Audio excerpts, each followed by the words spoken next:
back on the Boulevard Thursday, May 1st. As always, here to prove to you there is no such thing as football season. We're presented by the Believe Network tonight. It's revenge week for TPG's Battlehawks, trying to get even against those Arlington Renegades. The question is, can you St. Louis scumbags behave yourselves enough tomorrow night to not get bitch slapped in back-to-back weeks by a player, TPG? Well, we'll certainly try, but no promises. Because when you walk into the Battledome, crazy things happen. But anyways, Matt, I want to open up by saying, this UFL season has really been the season of giving for us. We had the Jay Sternberger situation. We've been getting used as bulletin board material in these teams' locker rooms. We had the slap video sent to us on Sunday morning, which I think across like your Twitter posts and us throwing it up on TikTok and Instagram, we're looking at like a little over 5 million viewers, which is absolutely crazy. And then obviously like your internet beef. So I don't know how, but somehow we always tend to find ourselves in the middle of this UFL drama. And Matt, kudos to you, man. You're on a generational run. I'm here along for the ride. And, right now, halfway through the season. So, hey, let's finish just as strong as we started. I couldn't do it without you, brother. I think actually it's people trying to pull us together. They saw we were divided after some DC St. Louis bitterness that we had towards each other on that show. And, we've come together against some outside forces that have tried to take some shots at the Boulevard. So it's always good to see. We got a long way till week 10 and we hate each other again when it comes back to the rivalry. Heading into week 6 here, high stakes on Friday night when we look at our standings. A pair of 3-2 XFL squads. This one's going to go a long way in deciding a playoff spot. I'm ready to say it again. The Brahmas are deceased. And I really do also think it's going to take a miracle for either Memphis or Houston to make the playoffs. I know Mike Nolan finally pulled his head out of his ass and he handed Bryce Perkins the keys to the offense full time. And a lot of people are probably going to see Michigan and Houston at 3-3 after this week and raise an eyebrow. But the fact is, CJ's still going to have to beat the Panthers head-to-head eventually. And I don't love their chances to do that, TPG. I think that Houston and Michigan playing twice is probably what's going to be in the nail in the coffin for the Roughnecks eventually. I mean, yeah, Houston's been an exciting team. I mean, they've just gotten better ever since week 1. So I'm not going to completely count them out, especially because, Mike Nolan doesn't tend to make the right decisions. But, who knows? That's why we play the games. Yeah, speaking of Mike Nolan, he'll be without the services of Samson Nakua Sunday versus DC. 1-game suspension handed down from Moose Johnston at the league office. I'm once again going to plead the fifth here and not weigh in. I do find it hilarious that a Battlehawks fan got pieced up and the defenders are the ones who end up benefiting from it. The one thing I am curious about, and maybe we could send you boots on the ground tomorrow to find out, is the fan welcome back? Or was he banished from the Battledome forever? That's the question everyone's asking. We don't know, TPG. Yeah, it'll be interesting if that guy's in the house. I'm pretty sure he was wearing like that Bills Mafia hat, like that Zumba Bills Mafia hat something. So I'll be on the lookout for that guy. Maybe I'll like hand out some posters of his face on it saying like, have you seen this guy? Is he here? But obviously the aftermath of this whole thing, Tua Tawa's dad released a statement, which was, clearly biased and full of St. Louis hate. And you know what? At the end of the day, he's just mad because the Battlehawks have actual fans, whereas only like 10 people show up to Ford Field for Michigan Panthers games. But I thought the funniest thing in his whole like Facebook post, I think his whole rant was he wrote this. He said, there was nobody in that stadium that me and my body who is Special X Forces could have a problem with. So he's basically saying like, hey, I'll fight this whole stadium if I have to. And you know what, Matt? We should definitely nominate this guy to be one of the 100 men to fight the gorilla because, he's definitely about it.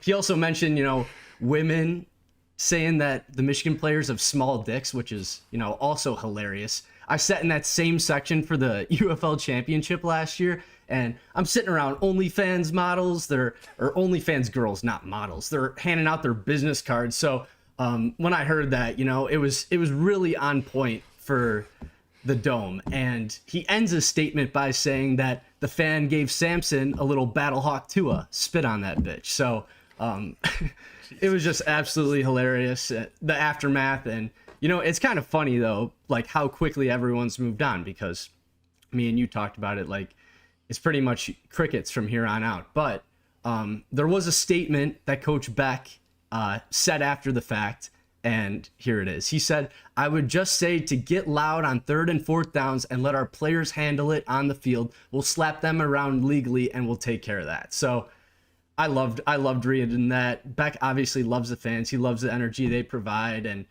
they're going to be, it's a busy weekend Friday night in St. Louis, right? You got a Cardinals game, you got a Battlehawks game, and a playoff hockey game all at the same time, but it's a great sports town, and I think the fans will definitely show out.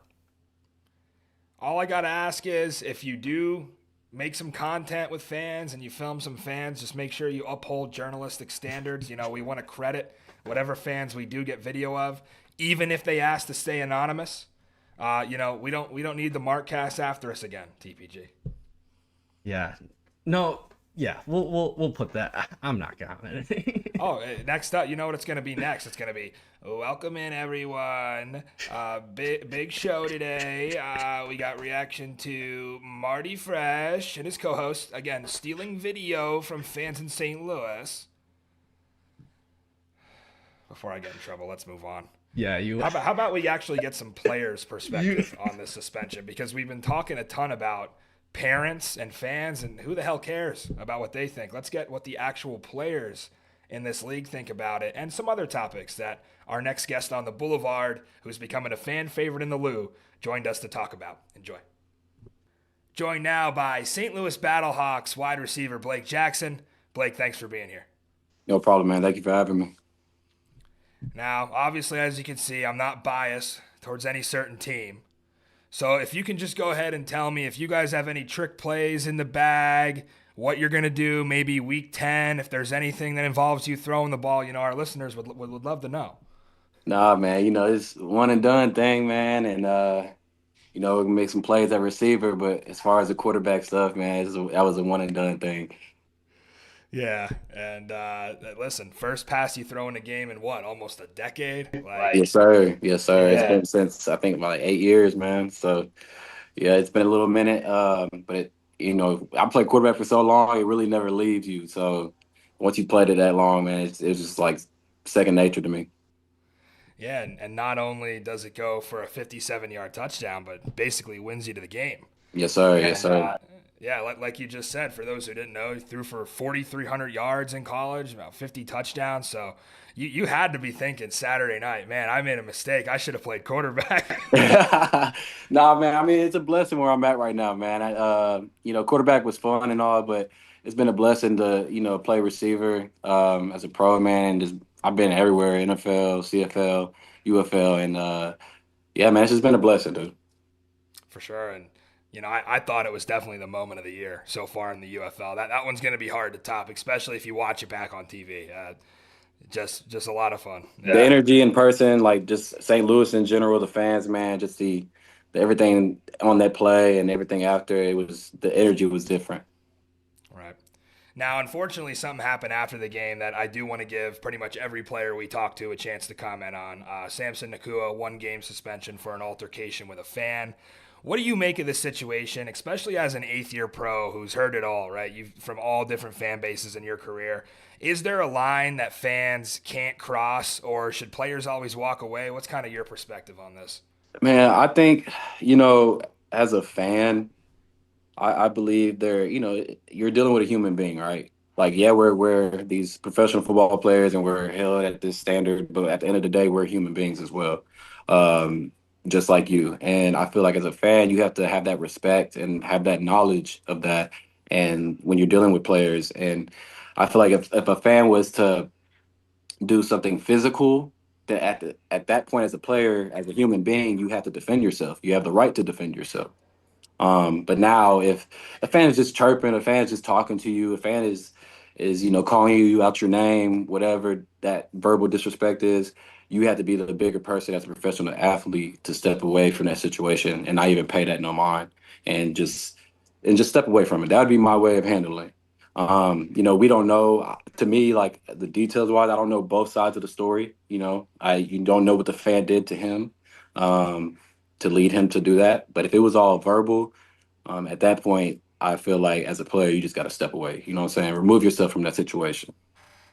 Yeah, I'm sure you've heard your fair share of chirps over the years, playing in all Yeah, different leagues, yeah. and It comes with it, it. It comes with it, man. Like, right. yeah, you hear it all the time. Yeah. Another big one coming up at home this week. Back at home Friday against Arlington, and obviously Max Duggan had the chance to see this defense live back when Manny went down in Week 4. Actually, got himself a pretty much a full game against Arlington. So, when you're looking at your quarterback now, I think you've probably played with three of the best five quarterbacks ever in spring football. You're talking P.J. Walker, Ben DiNucci, AJ McCarron. Like you've played with quite a few legends, and with Max, I'm curious. Is there anything that Max, shows potential that kind of reminds you of those guys, or the skill set that he has that kind of reminds you of any of the quarterbacks that you played with? Yeah, man. Of course. Man, Max, he has all the ability to be like one of the greats in this league. You know what I'm saying? And he has everything. He has all the intangibles to get that title. Um, and it's just all about just going out there. Now that he's been going into his second week where he's been getting all the reps of practice. He has he has the keys to the whole car. You know what I'm saying? The whole offense and everything. So. Yeah, man, we trust in him as a team, and we believe in him, and we know what he can do if he just goes out there and executes. Yeah, he runs around like a madman. I mean, he didn't lose a step from TCU. I knew a lot of people weren't sure about him at coming out, but he's the same player, man. Yeah, He's he's a not. dog. He's a dog, man. Yeah, Max is for a dog. sure. So if I asked you to guess, out of all St. Louis total offensive plays this season, what percentage were runs? What would you think? I'll probably like say 70, like 72, 70, 71, 73, something like that. It seems that way. It's at 61.5, which is still high. Like if you look at that compared to the rest of the league, that's a full 10% above the rest of the league. So I know, behind that offensive line, when you have a guy like Jacob Sailors, that became the identity early on. Now, as you get past the midway point of the season, did that pass game sort of come alive Saturday night? Because I know you guys have a really deep receiving core as well. Yeah. Yeah, man. It's I feel like we've kept the same mentality week in, week out from when we started week one all the way to now of as a receiver room, just to, hey man, if we got to go out there and block our ass off in the run game, we're gonna do that. And we're gonna treat that the same as catching a pass or catching a touchdown. Like all of us as a collective group, we've made that a main point and main focus as a room to treat all that the same and have the same energy on every single play. Yeah, and special teams is a big part of it as well. As a return man, going back to XFL 2020, I think you were one of the first to ever kind of try this new style of kickoff. Then you had it again with Seattle. Are you happy to see that kickoff back? And do you think that gives you an advantage since you've been in the leagues for a while? Yeah, yeah, man. I like this kickoff. I mean, the old style was cool too, but this one is cool. It has its pros as well. So, yeah, man, I like it a lot. I think it's a great thing for the game. It does encourage a lot more returns and it brings a lot more excitement. A lot more entertainment. So, yeah, I've been enjoying it and happy to see what I could do with it as the season progresses.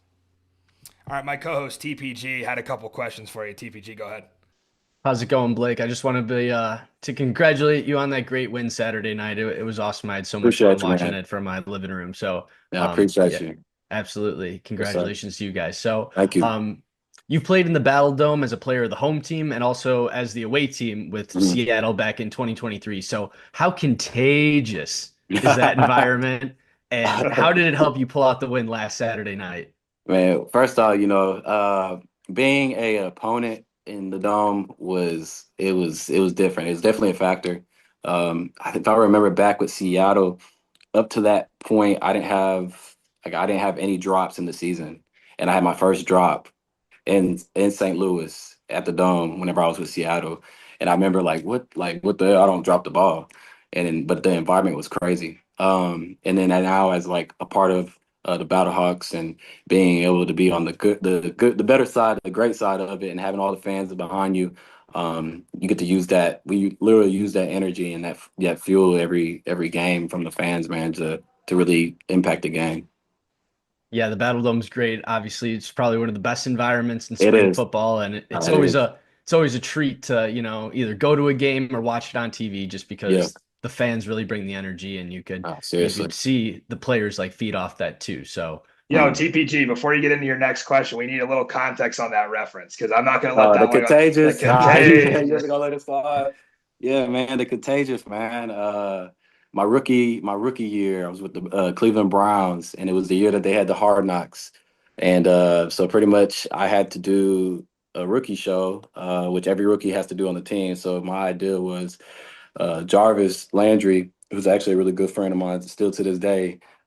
He had a uh, pretty much a speech that he gave us during training camp that was to get guys like in the receiver room to get on board or jump ship, And so pretty much I used that uh, to like not mock it but voice over it and like what he really meant.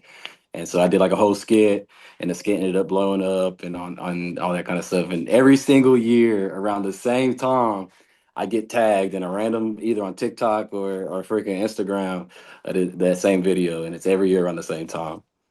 well, that skit was so funny, Matt. We might have to put it in the show just because if people don't know what they're talking about, I mean, Yeah, it is hilarious. So, yeah. and that was really my first introduction to you as a football player, was Mhm. through Hard Knocks. So, I Yeah. mean, great stuff on there. So, So um, going back to your college days, right? Like Matt said, you're a former college quarterback. So, did you have to advertise to McGagan, like, "Hey, coach, I used to play quarterback. Let me sling it." And like, what was your thought process when that play call came in? so pretty much like at practice, I usually like throw the ball around. I'll just throw it around like pre-practice and just throw it. If the kicker, like the punter's not punting, I'll throw the punt. And just off of that, like I guess he kind of figured it out, and then it just became a reality on Saturday. And when he made that play call, it was like, all right, bet. Like I had already visualized doing it before I even got on the field and did it. And so whenever it happened, it was like I celebrated, but I was expecting that to happen. Like I had pre manifested it. So it was Hakeem your first read on that? Is he your only read on that? Like, Oh, is he's there my only any other read. options or Yeah. So the only thing on that was he's my only read. If not, I'm running. Like I'm running the ball. gotcha? Yeah. Well, Blake, it was awesome. Great game on Saturday night. Yes, That sir. last play was, I mean, I was No, it was jumping up and awesome. down in my living room. I Yeah. was fired up. So, best of luck this Friday night at Arlington. I'm going to be at the game, so I'm going to be Yes, sir. screaming my Thank head you. off. I won't spit on any players, I promise. But yeah, best of luck Friday night. Yes, sir. I appreciate you. Thank you. Absolutely. That is Blake Jackson, St. Louis Battlehawks receiver. I'm going to take his over passing yards this week. I don't believe him that he's not going to throw it the rest of the season. I think we're going to see one. Blake, great having you, and good luck this weekend. Yes, sir, man. I appreciate you. Anybody who wants to see that skit, by the way, from the Browns, is search Blake Jackson Hard Knocks on YouTube. I promise you'll get a good laugh. You sent that to me, TPG. I didn't catch that when it came out. That is still as funny as it was in 2018. Blake, great chat with a Springball vet. That was that was hilarious. He's got a great sense of humor. Like Yeah, he's one of one. So this great having him on. It was a great contagious. interview. The toe drag in the video killed me when he's got the two boots on his The feet. two- You got to go watch it. Go type Blake Jackson Hard Knocks in. I was not familiar with his game. That was really funny as a rookie to do that to Jarvis Landry. But yeah, now his squad's heading into week 6 with new life. It's Arlington at St. Louis. Battlehawks a 2.5-point home favorite here. Total at 42.5. Last meeting was a 30-15 romping in week 4 by the Renegades in a game that saw 3 total defensive touchdowns and just 1 offensive. Kind of a wild outcome. So we know the Battlehawks probably going to play better this time around, without a doubt. Is it enough to make them a true favorite? I've seen this number actually as high as 3.5 in certain shops. Do you want to back them in this spot? I'm a little hesitant. And here's why. We know the one area that St. Louis is solid is the run game. They're super strong up front. Sailors gets downhill. And most importantly, ever since Max Duggan took over, he's like Adrian Martinez 2.0 out there. The guy's a walking first down every time he decides to take off with it. He never gives up on a play. He's consistently moving the chains with his legs, and he's scoring touchdowns on the ground as well. Now, with that said, Arlington is without a question the best run defense in this league. They don't let you push them around.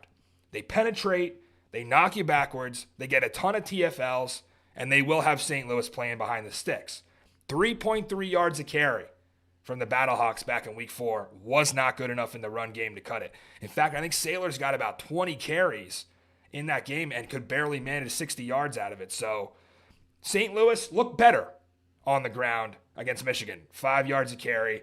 But TPG, it's no coincidence that when you look at the Battlehawks, the 2 games they lost were also their lowest rushing totals of the year. Like, that's the identity, that's the bread and butter. And when you ask Blake Jackson, hey, guess how many run plays of your total offensive output you've ran?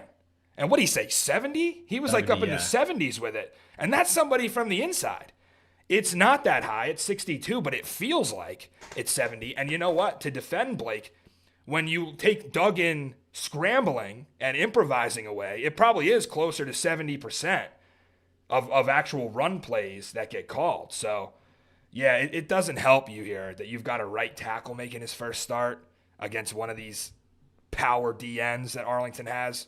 They sacked Max Duggan 6 times last time around, and you could argue, hey, throw that tape out for Max Duggan because he didn't have any reps coming into that. He was raw. He wasn't prepared to be the starter, and now he's the guy, so he's going to continue to play better. I just think the Renegades, your best bet here, if you're Arlington, you take Sailors out of the game, and you make Max beat you over the top. He did it against Michigan. Can he find Butler again for those explosive plays? Because I really think they're going to need it, TPG. Yeah, you mentioned right off the top, 3.5 point spread has gone up 0.5 point. We saw it drop to 2.5, now up to 3.5. And I was kind of under the assumption that this line was going to move down, maybe close at like St. Louis -1, just because, Renegades have been solid and they won the last time. But I think this is a reaction to, like, a lot of people were on Michigan last week and on the road spot, and, the Battledome, hard place to win. So I think that's probably going through a lot of bettors' minds is like, hey, I'm not going to fade this team again, especially if they're at home. So moving on to the game, right? It's Friday night. I'm going to be at the game, my first Battlehawks of the season, so I'm super excited, but I'm also a little nervous because I'm walking into a crime scene and I could get the shit slapped out of me at any moment. So I'm going to have to keep my head on a swivel because, Nick Hand might try to throw hands with me. No pun intended, but I think I'm probably going to wear some like boxing headgear too, just because I'm an entertainer now. Can't be showing up on the show with a black eye. So safety is my main priority for Friday night. But let's get into the actual game. And do I really have to say it? It's a must win for the Battlehawks when it comes to having a shot at the playoffs. And I don't want this offense to be reminiscent of how it was at the beginning of the season, especially when it comes to quarterback play, because that's exactly what we saw last week. Not trying to discredit Max. I thought he played a great game, but McGagan's play calling was very similar to the first 2 games of the season, right?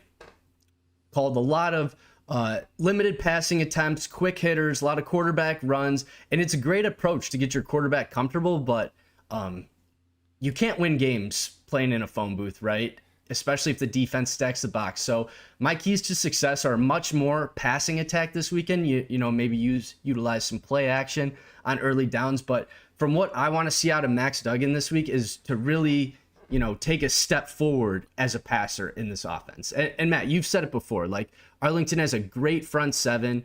So the Battlehawks have to, get a little creative on offense to keep these guys on their toes. And as for the Battlehawks defense, they just got to be better. Like if Bryce Perkins can light you up, so can Luis Perez, a guy that's been in the league for a long time, ton of experience. So especially the secondary, like we didn't have the best day. Obviously, I'm still pretty high on these guys, but hopefully, they take what they saw last week and they could, build upon that and clean up some of those mistakes. But it's also going to be extremely important for this front 7 to get pressure on the quarterback, on Luis Perez, because, as we saw last week, his immobility is a big thing. So when it comes to injuries on this team, not a lot of guys popping up, right? You got two key pieces on our offensive and defensive line, Juwan Bushell-Beatty on the offensive line, Austin Fiolu on the D-line.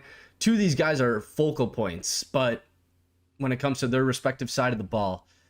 But this is football. We're in the later half of the season, so injuries are going to happen. So it's just got to be a next man up mentality, and that's just what it has to be going forward. Just like when Max, came in and, had to figure things out. So obviously in this game, I'm going with the Battlehawks. Second time they're playing the Renegades in 3 weeks, a little less than ideal, but it was a close game the first time, a lot closer than that final score indicated. And, I'm confident in Max because this is the second time seeing this defense. So I think he could go out there and get the win. Also, when it comes to props, I really like Sailors to score too. He hasn't scored since week 2. So I would love to see that guy get in the end zone as well this week. Yeah, it feels like the game of the week to me, and that makes it a very tough one to pick, but I'm sticking with my gut. I've got Arlington number 2 in the power poll for a reason. I truly believe the Renegades are a better team right now, and St. Louis has trouble on the D-line. Austin Fiolu, that's a huge loss. I'd argue he's probably the most important player on the field for them right now. Plus, the rest of the interior line is banged up, and I think Pete is sick as well. A lot of guys playing hurt, so I'm sorry, TPG. This pass defense is not what we cracked it up to be. I don't know if it's from losing Brandon Sebastian to IR or CPJ being banged up. Nobody could cover Mariner and Malik Turner last week, and even Perkins plays that whole game. I think you admitted this. Coach Beck kind of alluded to it. St. Louis probably loses that game against Michigan. So I'm backing the Bandits, baby. I think this is the bounce back spot for them. They blow a huge lead to DC last week. Can't be happy about that. And, I sort of lean the over here as well. It's high at 42.5. And that's a little higher than I'm looking to go, but I am going to back the Bandits here. I want to mention quickly, by the way, the Renegades did sign Kalen DeLoach, stud edge rusher out of Florida State. Anybody who watched major college ball over the last few years, you know that name. And, man, they just got Taco Charlton the other week. Like, this defense keeps loading up for the home stretch, and it's going to be interesting to see if they can maintain their success in the run game.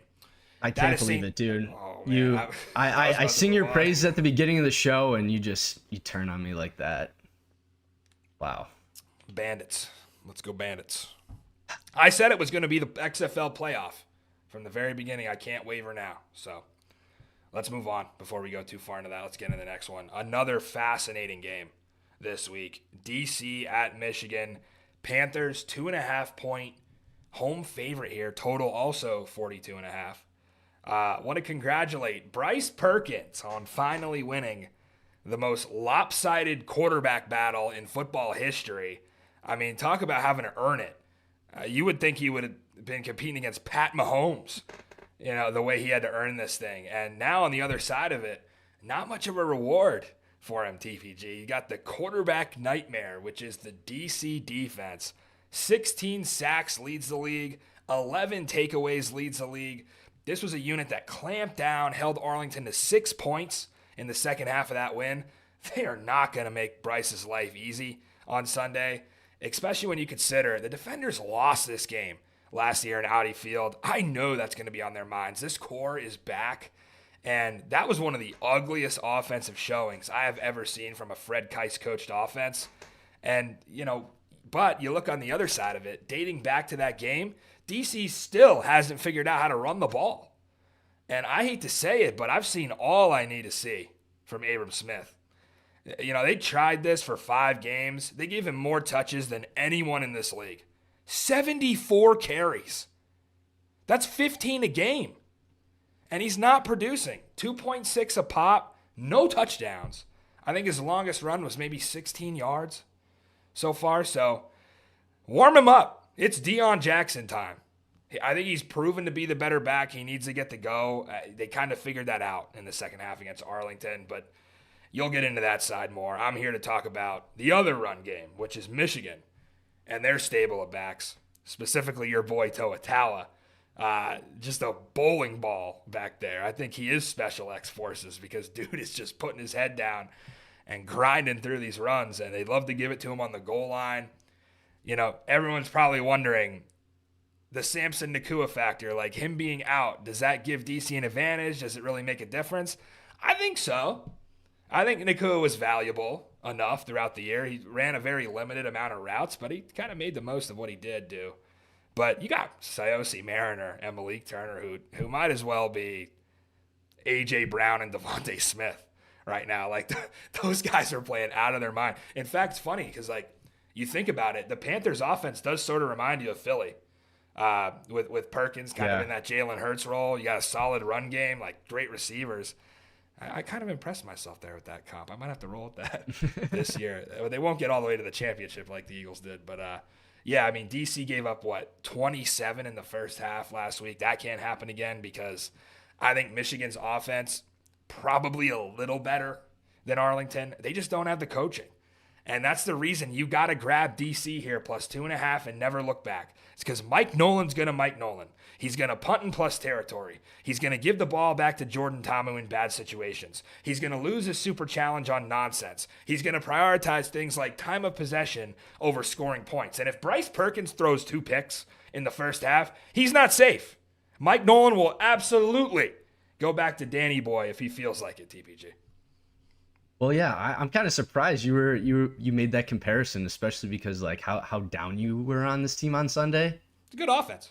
Yeah, no, they are a good offense, and I mean, I'm still standing my ground how I feel about this team. But looking at DC, right, just like you, Matt, Jordan Ta'amu has also been on a generational run this year, over 600 yards passing and 6 total touchdowns the last 2 weeks, and that's more than the entire Brahmas offense has had, or entire Brahmas quarterback room has had all season. But yeah, Ta'amu's been stellar and, hasn't really slowed down since the Ty Scott injury. Guys like Chris Rowland, Jalen Sanders, Cornell Powell have stepped up big and really filled that void in that receiver room. So the run game, obviously, I've touched on this a lot for DC, has still a lot to be desired. But I think, Matt, this might be the week Deion Jackson can pop off. St. Louis rushed against this Michigan defense for 4.7 yards per carry last week. So I don't think this Michigan defense is as good as advertised.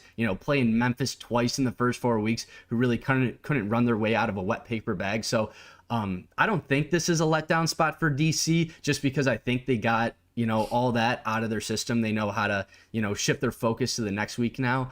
But I do think there is going to be a little bit of fallout in this Michigan locker room from that whole Samson Nakua situation. And like I said, you lose a game that you easily could have won. So I think maybe a little butting of the heads in the locker room. Plus, you're facing a lot of negative PR too this week. So a lot of external factors working against you. And for the second week in a row, DC is a dog and are an auto bet for me. I'm taking the Defenders. And I also think whoever wins this game between Ta'amu and Bryce Perkins has the fast track to be in the league MVP.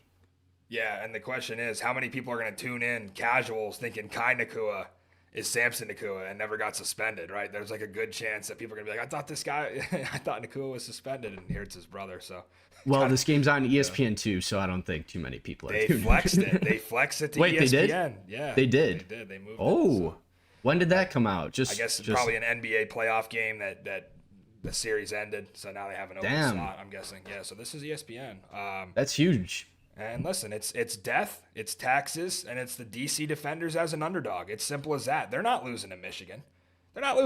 See, here's the problem with the Michigan Panthers. They can't actually beat anybody decent. They can't.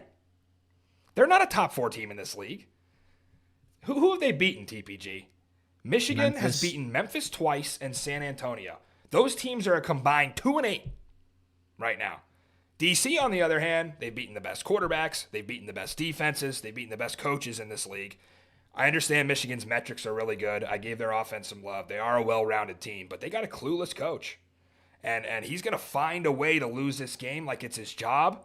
I think Jordan can hang 30 on this defense again. I like what you said about them being a little overrated, and I kind of lean the over here. Nobody could stop the DC pass game last 3 weeks.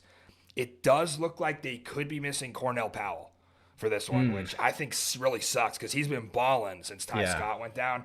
That's a bigger loss than people think. He's a star in the making. Yeah.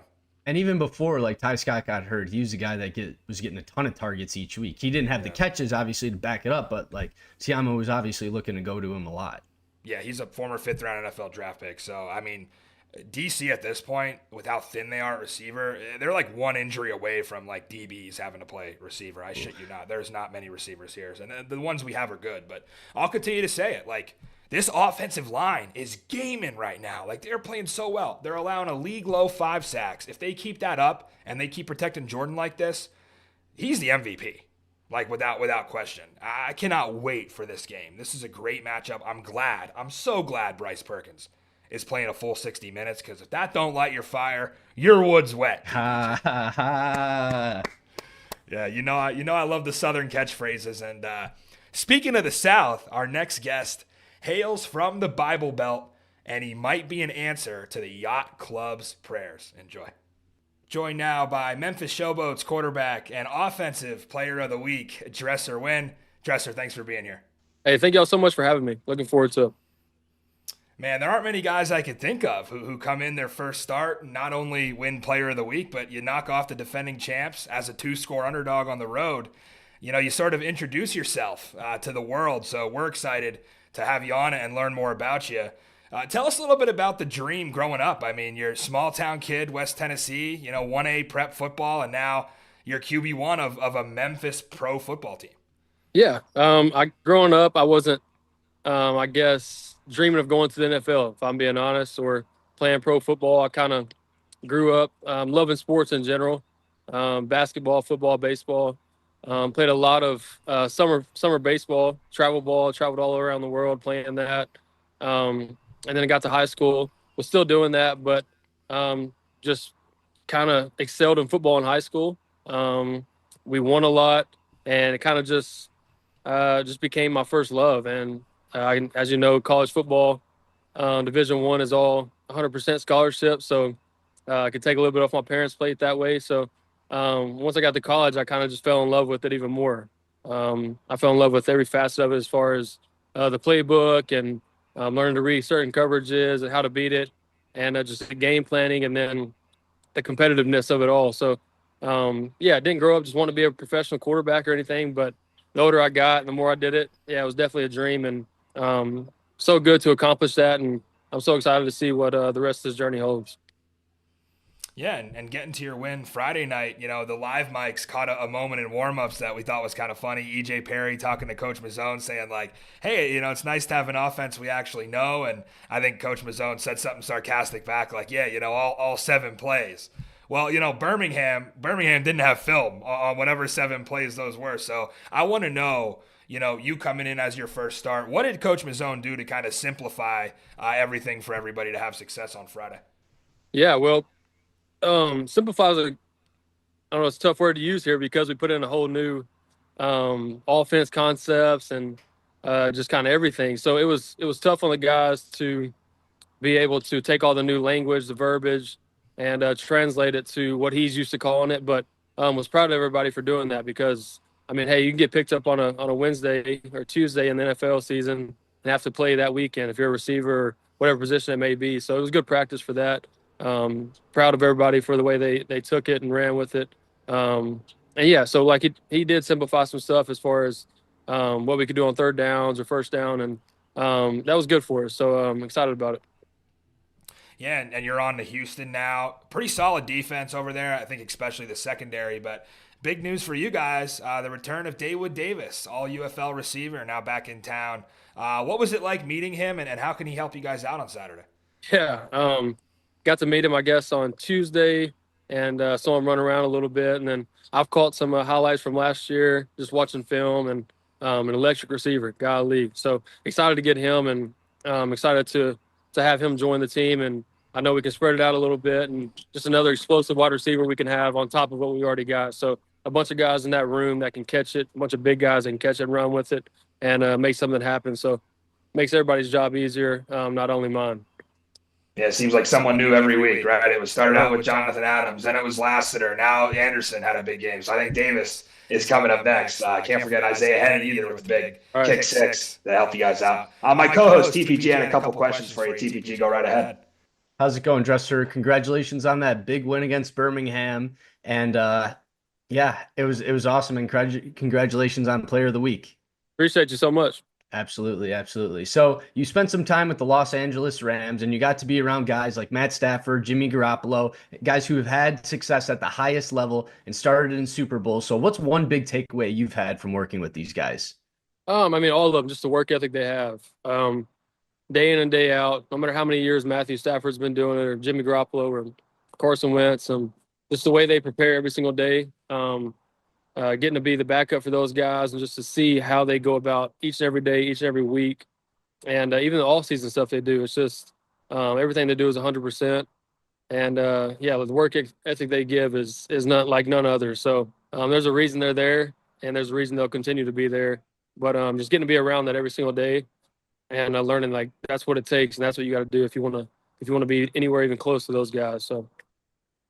So a big topic of discussion that me and Matt talk about on this show is the letdown spot. And we've seen this play out many times. We saw it with DC getting a big win in St. Louis, coming back home and lose to the winless Brahmas. And we saw it with San Antonio last week, who got their doors blown off by Houston. So how is you and the Showboats planned and prepared this week for your next opponent to prevent a letdown spot from happening?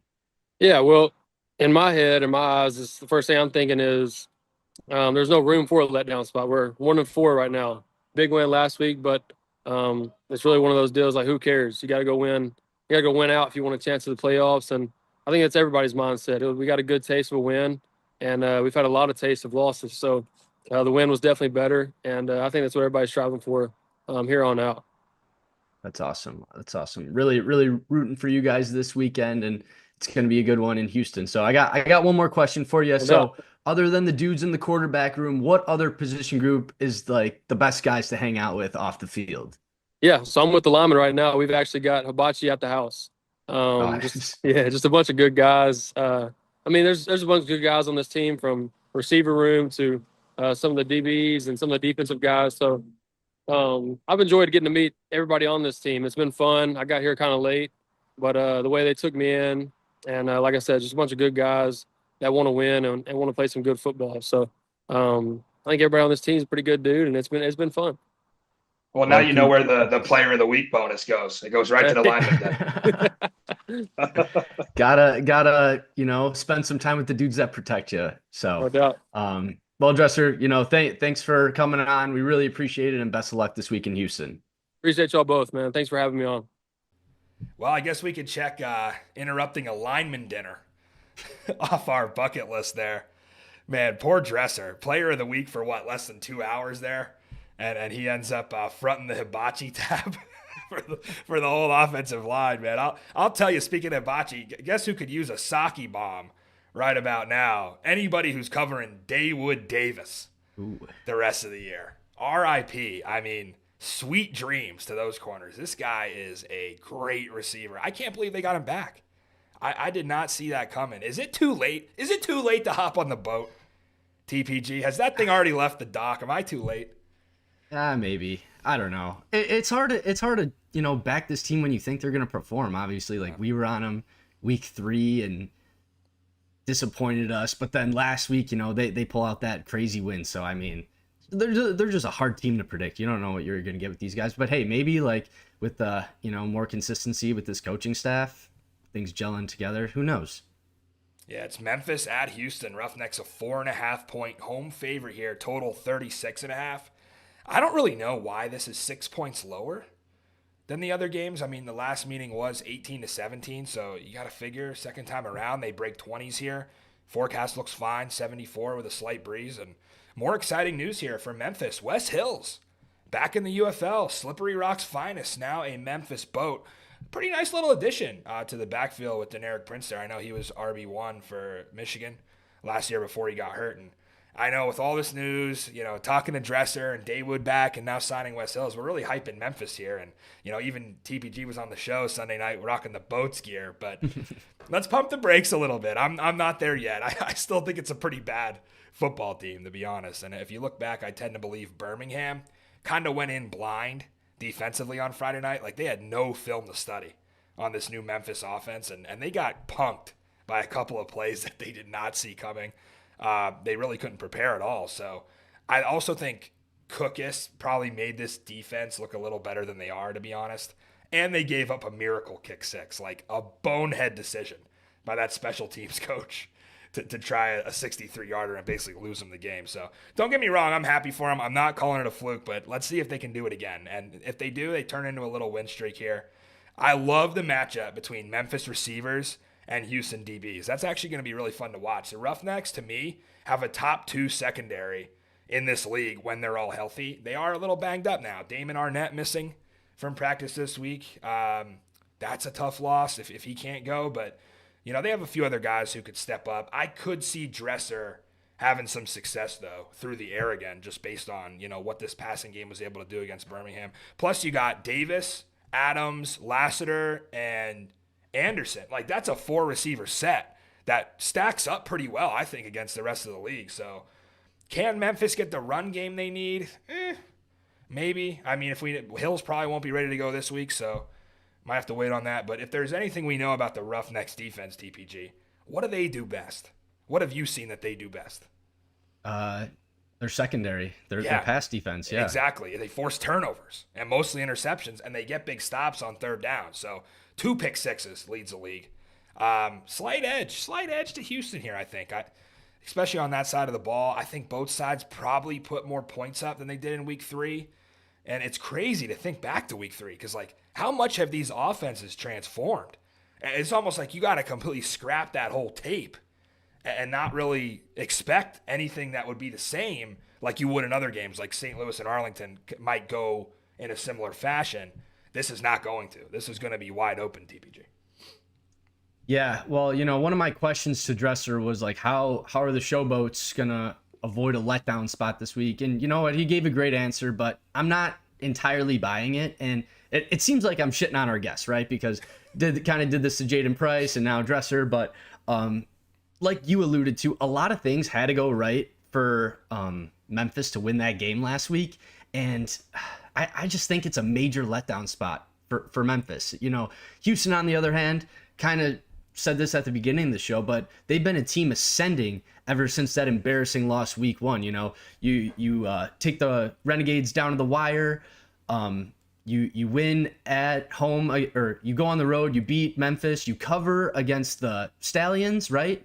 And last week was kind of like a culmination of putting everything together, and they played great. They dominated it, which is wild to say. I don't think anyone's ever said Houston's dominated in this league. And Jalen McClendon, right, completely has unlocked this offense. And you talked about the defense, right? And over the weeks, they've kind of became an upper echelon defense in this league. So I think this is an absolute smash spot for Houston. And if they win this game, they have a chance to be 500 and get in the playoff hunt. Sentence you never thought you would say this year. And 4-1 against the spread, the most profitable team to bet on this season. Who would have thought, right? So CJ Johnson must be doing something right. They head into this game 5.5-point favorites, which, Matt, have they ever been favored in a game in the UFL? I don't think so. I know you like to call me out, stats and information department, being wrong, but I don't think they have ever been a favorite. So this pick's kind of gross. Hold your nose special, close your eyes, but I like Houston to win this game and also cover the 5.5. Yeah, if you bet 100, throw a Benjamin on CJ every week since the beginning of this thing, you'd be up $260. You'd be sitting pretty right now. And right, none of us expected that after week 1. We were calling for his job. Everybody was. And, it's been a nice little turnaround. He's managed to bounce back. I would never lay points with this team. I hope you don't actually do that. I mean, this is the first time they're a favorite, and I could smell the rat. All aboard. I don't know. All aboard. The boats are going back to back. I know they had some luck swing their way against Birmingham, and I don't want to call that a fluke though, because they did look good at times and they won a gutsy game at the end in overtime that they could have lost. So I think the biggest sign for me, TPG, that this Memphis team definitely improved, they didn't turn the ball over. Yeah. Not once. After being minus 11 through their first 4 games, they protected the ball. So there's value on Boats plus 4.5 here. But I don't think I'm going to go that way. I think I'm going to grab the over. I'm going to enjoy my Saturday afternoon, rooting for some big plays, rooting for some tutties. I'm tired of being miserable and rooting for bad offense and punts and turnovers, because I could barely enjoy that kick six because I'm sitting there miserable knowing it's going to cash the over and I'm on the under. So I'm not going to do that to myself again. I'm letting my poor gambling decisions affect my ability to watch these games. That's not a good sign. So let's take our first over of the year. What could go wrong on a Houston-Memphis over? Watch, we get a 9-6. Like, what could go wrong? But yeah, we're a little different on that one. I'm going Memphis. You're going Houston. Houston likes to muck it up. Like that's what they do. They make it ugly. They make it gross. That's their brand. They're too comfortable. They're too comfortable, and they're not beating Memphis twice. If you would have asked me coming into the season, that would be the most obvious series that I would tell you would get split, where no team's going to sweep because they're too even. Let's go to Sunday. Counterpoint. Go for it. Memphis swept them last year. You would have thought that too last year. They would have split. So, well, it's a new year. It's a new Boats. Let's go to Sunday afternoon. San Antonio, Birmingham, in Protective Stadium. Stallions 10-point home favorite here. Total 37.5. Weather looks perfect, 70 and sunny. I think the sad part for me about this game is, you looked at the UFL schedule back in February. This is a game you circled. Like a championship rematch, all the drama surrounding it. Like, not anymore. Like, both sides have taken a significant step back, especially San Antonio coming off probably their worst loss in franchise history against Houston. I think it's insane, though, on the other hand, that Birmingham's a 10-point favorite here. The odds makers continue from day one to heavily favor this team, and they never cover. They never cover. They're awful against the spread. 1-4 against the spread. So betting-wise, it's a massive stay away for me. Maybe Brahma's plus 10, but like, why would you want to subject yourself to that nightmare? Like, that is not a side you want to be on either. So to me, the Stallion offense is really hard to read. Case Cookus at quarterback. Matt Corral still out with the injury he suffered to, I think, his ribs back in week 4. So, man, Skip is lucky he has San Antonio this week because they don't win games without Corral. They're 3-0 with him. They're 0-2 without him. And sure, it helps Cookus that, San Antonio, league's worst pass defense. Not only are teams completing 70% of passes against San Antonio, but they get no pressure on quarterbacks. I tweeted this stat out earlier. Last year, San Antonio led the league 3.2 sacks a game. We've already reached the halfway point in 25. They're dead last at 0.8 sacks a game. Ooh. They only have 4 sacks Damn. the whole season. So, you could put the blame on anybody here. You could put it on A.J. Smith leaving early. You could put it on Coach Wade being sick and having to step aside. You could put it on Will Reed and the defense. You could put it on the players being undisciplined. But I think it starts with something as simple, fundamental football as this. They can't tackle. Watch any Brahmas film. They can't tackle anybody. Like, every time there's a big run and there's a one-on-one opportunity. We saw Balaj do this in week 1. Sailors ran over him in week 2. They missed a big tackle against Kirk Merritt to go in for a walk-in touchdown last week. Like, they can't tackle. So, yes, I know I'm going to get a lot of shit because they beat DC. Ha ha, funny. Okay, so did Orlando. Was Orlando a good football team back in 2023? No. They just played a good game. And I did think the Stallions, for what it's worth, actually kind of ran the ball well against Memphis. Ricky Person, one of the best backs in the league last year, finally getting back into form.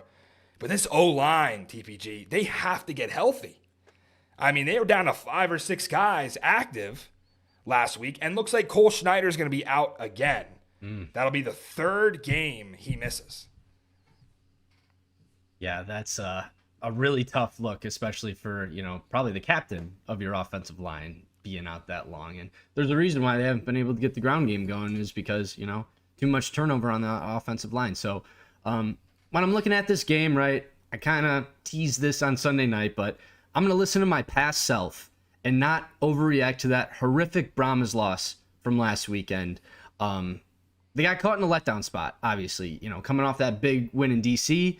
They got caught by Houston, but I'm going to remind myself that no team is as bad as you think they are. And, you really can't look any worse, right?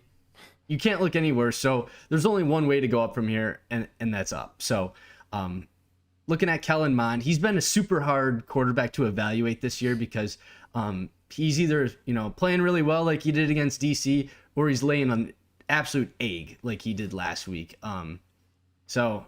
He's just a tough guy to evaluate. This whole team's kind of just tough to evaluate because you never know what you're going to get. But I think Mond's due for a good game. I think he'll come out with a chip on his shoulder because he got benched last week, and he'll have something to prove. So, and I don't know how many times I have to say this, though, but, and Matt, I kind of sound like you when you're talking about the Panthers, but you got to get Anthony McFarland more involved. And if he's not touching the ball at least 10 times this game, you're going to lose. Like, that's your recipe for success, is getting this guy the ball. Peyton Party, it's that simple. So, but on the flip side, the Stallions do have the best run defense heading into this week, but I'm kind of sick and tired of hyping up this team and wagering money on them because all they do is just disappoint me this year. This is a different Birmingham Stallions team that I'm accustomed to watching. So this is a like the Houston pick. This is another gross pick. Close your eyes, hold your nose, whatever you got to do. But I actually kind of like the Brahmas to cover. I don't think they'll win, but I think the Brahmas will muck it up and keep it close. Yeah, it's that Zach Potter effect. They miss him, right? I'm going Stallions here, TPG. I got it. I got to go Stallions. You know what? Fuck it. I'll take the Brahmas to win. Taking the Brahmas to win? I'll do it. Did I hear that right? Yeah, I'll take the Brahmas. The Brahmas. The undisciplined Brahmas that commit 10 penalties a game. 10 penalties a game. I mean, yeah, you'd like to think. You said it can't get worse than losing to Houston by 24. Yeah, it can. They're decimated. They're decimated by injuries right now. You know how many receivers they have practicing this week? 3. How many? 3. They called you to play receiver. Back. They called you to play I'm receiver in practice. Like, nobody's available. And, yeah, sure, Anthony McFarland, great player, but, until they stack the box and take him out of it. So, this sets up as a get-right spot for the Ponies. Maybe a full week of reps in the offense for Cookus. Get him and Skip on the same page. Quick note, though. Stallions actually lost their long snapper to injury on that kick 6. That's a brutal way to lose your long snapper. So wait, hold up. I think I just heard the doorbell ring. I hope it's this is what I'm so sick and tired of. We get so many damn solicitors showing up to this house, and it's like, hey, let me can we cut your grass? Can we check out your roof? It's like, no, dude, I'm a fucking man. I do this shit myself. I don't need to pay someone to do it. So give me a second. Yeah, drop in the comments below how many of you actually believe TPG mows the lawn.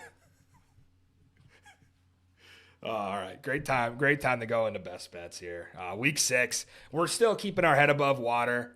We're game over 500, 8-7.